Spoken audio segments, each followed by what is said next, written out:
Hello बच्चों, let's read this question.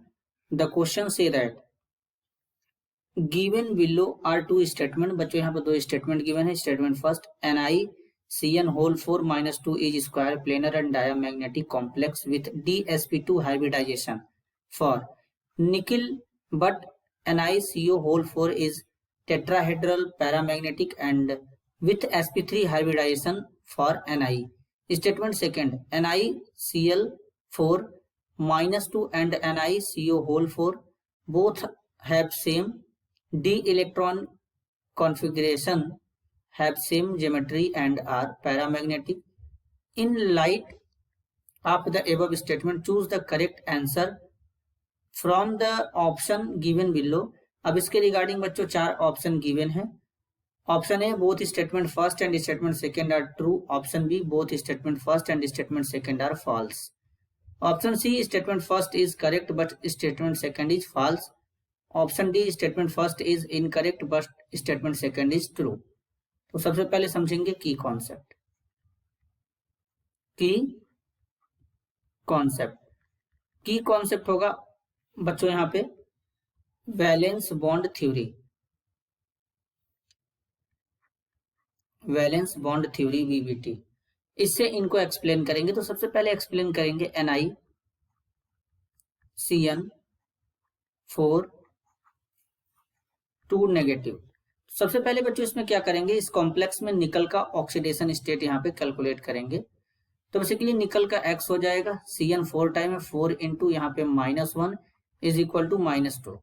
x is equal to आएगा इसमें +2. अब बेसिकली निकल है यहाँ पे, इस तरीके से निकल का एटॉमिक नंबर लिखेंगे 28 होता है. इलेक्ट्रॉनिक कॉन्फ़िगरेशन होता है आर्गन 3d8 4s2. दो पॉजिटिव चार्ज है मतलब +2 ऑक्सीडेशन स्टेट में है. दो इलेक्ट्रॉन यहां से रिमूव करेंगे तो निकल जो है यहाँ पे +2 के फॉर्म में रहेगा 3d8. अब यहाँ पे क्या होगा, इसके d ऑर्बिटल में इस तरीके से 8 इलेक्ट्रॉन फिलअप कर देंगे.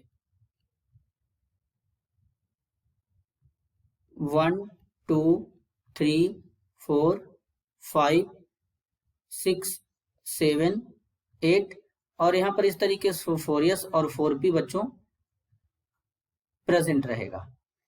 अब बेसिकली यहाँ पर CN है, स्ट्रॉन्ग फील्ड लिगेंड है, ये अनपेयर्ड इलेक्ट्रॉन है तो इनको पेयर्ड करा देगा. तो पेयर्ड करने के बाद ये कुछ इस तरीके से बच्चों शो होते हैं. इस तरीके से यहाँ पर इलेक्ट्रॉन पेयर्ड हो जाएंगे. तो एक d ऑर्बिटल खाली हो जाएगा, इस तरीके से वैकेंट हो जाएगा. अब यहाँ पे क्या हो जाएगा, CN है जिसके ऊपर -1 का चार्ज होता है. तो एक CN माइनस यहाँ पे, एक CN यहाँ पे, एक CN यहाँ पे और एक CN यहाँ पे इस तरीके से बॉन्ड बनाएगा मेटल आयन के साथ में. तो हाइब्रिडाइजेशन हो जाएगा DsP2, क्योंकि एक d ऑर्बिटल, एक p और एक s ऑर्बिटल, दो p ऑर्बिटल यूज हुआ है. तो हाइब्रिडाइजेशन इसमें DsP2 होगा. और उसके साथ ही साथ इसके d ऑर्बिटल में अनपेयर्ड इलेक्ट्रॉन नहीं है तो ये क्या हो जाएगा, डायामैग्नेटिक हो जाएगा. डायामैग्नेटिक इसलिए होगा क्योंकि d ऑर्बिटल में एक भी अनपेयर्ड इलेक्ट्रॉन नहीं है. अब हम लोग बच्चों NiCO4 का एक्सप्लेनेशन देखेंगे. NiCO4, अब इसमें निकल का ऑक्सीडेशन स्टेट कैलकुलेट करेंगे. X+4 टाइम्स यहाँ पर CO है, न्यूट्रल लिगेंड है, 0 हो जाएगा, इज इक्वल टू कोई चार्ज नहीं 0. X is equal to overall यहाँ पे 0 चार्ज आएगा. निकल है, एटॉमिक नंबर लिखेंगे 28 होगा. इलेक्ट्रॉनिक कॉन्फ़िगरेशन हो जाएगा बच्चों यहाँ पे आर्गन 3d8 4s2. तो इस तरीके से यहाँ पे हो जाएगा. तो अब इसमें क्या करेंगे, सबसे पहले यहाँ पर इस तरीके से इलेक्ट्रॉन को फिलअप करेंगे. D में 8 इलेक्ट्रॉन फिलअप हो जाएगा कुछ इस तरीके से 1 2 3 4 5 6 7 8. अब यहाँ पे हो जाएगा 4s2, इस तरीके से दो इलेक्ट्रॉन इसमें है तो 4s2 हो जाएगा. फिर इसके बाद यहाँ पे क्या हो जाएगा, 4s2 के बाद यहाँ पे 4p हो जाएगा. अब यहाँ पे बच्चों जो CO है ये स्ट्रॉन्ग फील्ड लिगेंड है, तो ये क्या करेगा, यहाँ पे इस इलेक्ट्रॉन को पेयर्ड कर देगा। तो जब ये पेयर्ड हो जाएगा तो पेयर्ड होने के बाद कुछ इस तरीके का यहाँ पे शो होगा, 1 2 3 4 5 6 7 8 इस तरीके से यहाँ पे हो जाएगा। और S का इलेक्ट्रॉन इसमें चला आएगा तो यहाँ पर इस तरीके से हो जाएगा। अब एक S यहाँ पे खाली हो जाएगा और 3 P यहाँ पे इस तरीके से वैकेंट रहेंगे। तो एक CO यहाँ पे इस तरीके से, दूसरा CO यहाँ पे, तीसरा CO यहाँ पे, चौथा CO यहाँ पे इस तरीके से बॉन्ड बना लेगा।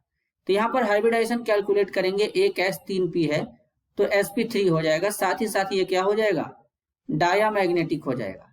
डायामैग्नेटिक इसलिए होगा क्योंकि इसमें अनपेयर्ड इलेक्ट्रॉन प्रेजेंट नहीं है। तो यहाँ पर अगर हम स्टेटमेंट फर्स्ट को देखें तो NiCN4 -2 स्क्वायर प्लेनर भी है, डायामैग्नेटिक है, बिल्कुल सही है।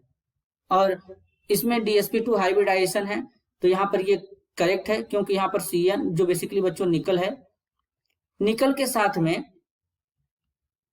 कुछ इस तरीके से Cn इस तरीके से यहाँ पर रहेगा, प्रेजेंट रहेगा। और इसे हम लोग कहते हैं बच्चों स्क्वायर प्लेनर। ये यहाँ पर स्क्वायर प्लेनर के फॉर्म में इस तरीके से प्रेजेंट रहेगा। तो स्क्वायर प्लेनर भी ये कॉम्प्लेक्स है, डायामैग्नेटिक भी है, हाइब्रिडाइजेशन DsP2 भी है, ये करेक्ट है।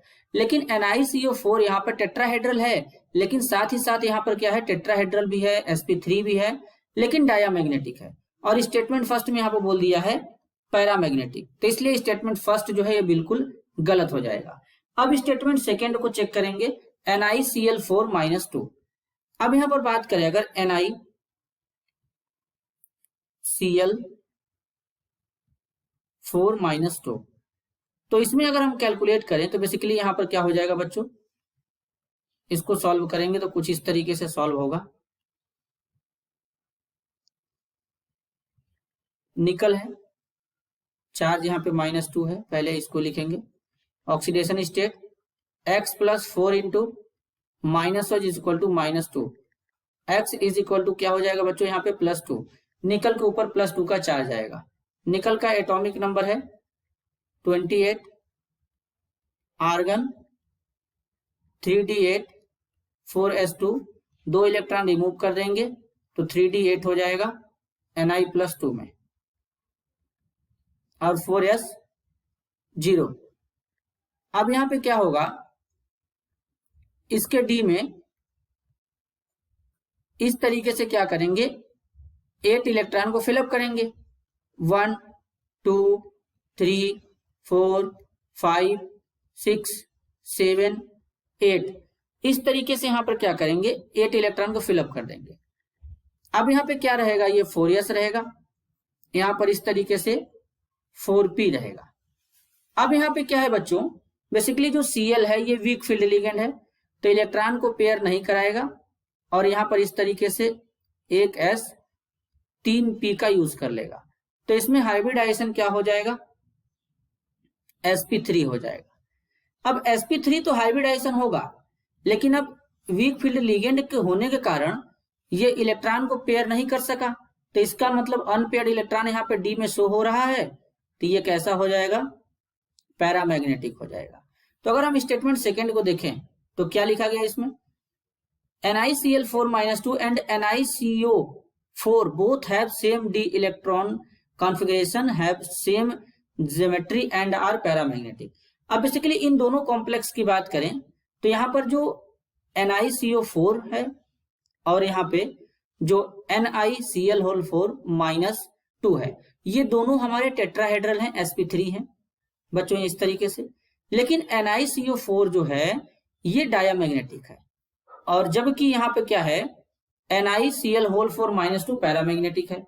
तो मतलब स्टेटमेंट जो यहाँ पर सेकेंड है ये भी क्या हो जाएगा, गलत हो जाएगा, क्योंकि यहाँ पर दोनों को पैरामैग्नेटिक बता दिया, जबकि एक डाया दूसरा पैरा है, तो स्टेटमेंट सेकेंड भी गलत हो जाएगा।